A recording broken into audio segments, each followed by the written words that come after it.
You work security during the day, blocking deliveries and yelling at riders. At night, you're a delivery guy, cussing out security guards. You plan to just coast through life like this. But then a show came along and made you go viral. The rules are simple. Survive 2 months on just $100. But you blew it all on day 1. Other contestants are penny pinching. But you ordered hot pot and went to town. The cameraman next to you was stunned. Because during the competition, contestants gotta cover the cameraman's meals.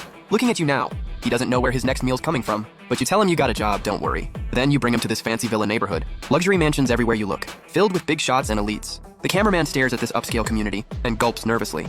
Don't tell me you live here.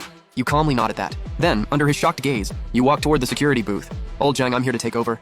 Watching old Zhang shuffle out of the booth, the cameraman, holding his camera, his eyes nearly pop out of his head. So the job you mentioned is security guard? You casually pull out a guard uniform and put it on, saying smugly, you wouldn't get it. Most people become guards at 60. I started at 20. Skipped 40 years of detours. Viewers in the live stream see this and go dead silent. Is that how that works? Didn't expect a young guy to be a guard. He'd take a dead-end job like this? Hey, it's still a job. At least he gets paid. Viewers in the chat finally breathe a sigh of relief for the cameraman. Otherwise, they'd really think, following such a slacker contestant, the cameraman would be sleeping on the streets tonight. Now you're sitting in the security booth, soaking in the warm afternoon sun. You let out a little yawn, lean back like a pro, and start napping. Viewers are once again speechless at this move. Holy crap, sleeping on the job? Not scared of getting caught? Getting paid to sleep? Kinda jealous NGL. 5 minutes in and he's out. Meanwhile, I'm still working. The cameraman hears your snoring and cracks a bitter smile. We're both working. I'm lugging this camera, and you're sleeping. How is life so unfair? Meanwhile, in contestant number 13's live stream, a young guy in yellow delivery gear is racing through the streets, with a sweaty cameraman chasing behind. Bro, slow down! I can't keep up. The cameraman keeps chasing with his gear. He Chi-Chung up front doesn't even look back. Hurry up, my orders are about to time out. He Chi-Chung looks anxious right now, brows all furrowed. As one of the contestants, he's here for that $5 million prize. That's exactly why. He needs to stack cash early on. I haven't eaten yet. I'm running low on energy. The cameraman's weak voice comes from behind. Since 8 a.m., he's been following He Chi-Chung job hunting, running all over the city. Forget lunch. He hasn't even had a sip of water. His body's about to give out. He Chi-Chung sighs. After this delivery, I'll take you to grab some food. He Chi-Chung, holding the delivery, stands outside the security booth at the villa complex. Your cameraman spots He Chi-Chung, and his face gets real weird. Because he notices, behind this delivery guy, there's also someone with a camera. Could they be contestants too? A crazy thought pops into his head. But he snaps out of it quick, and shakes you awake. Bro! Wake up! Someone's here! Who? You lift your drowsy head and look through the booth window. You see He Chi-Chung, no deliveries allowed. Then you sit back and keep sleeping. He Chi-Chung's not happy hearing that. He came all this way to deliver, and now gets blocked by your casual not allowed. He's about to go off, but then sees inside the booth a camera lens pointed right at him. He swallows his curse words. He walks into the booth and asks, you guys in the $100 challenge too? Yep, the cameraman admits it openly. He Chi-Chung's eyes light up. I'm a contestant too. Let me through? We're both working class here. Help a brother out. He Chi-Chung, grinning, offers the cameraman a cigarette.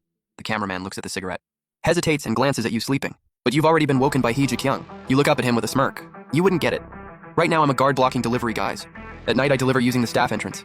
Hearing this, He Chi-Chung's smile freezes. His eyes go wide, wondering if he heard that right. His cameraman's the same, staring at you totally confused.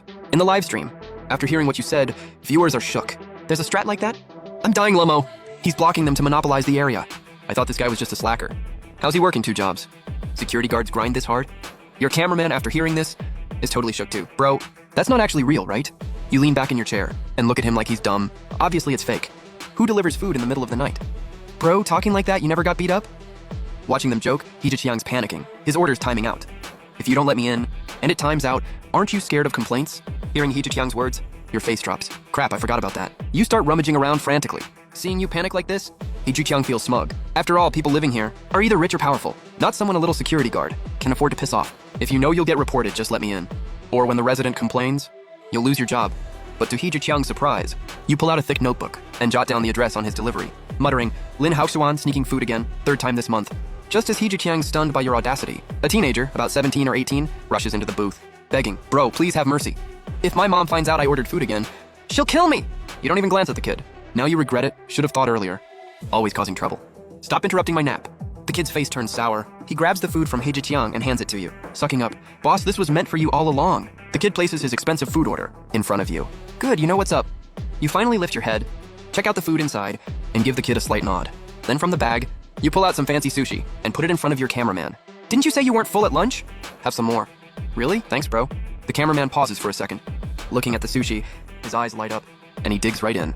Meanwhile, contestant number 13's cameraman, staring at that fancy sushi, can't help but drool.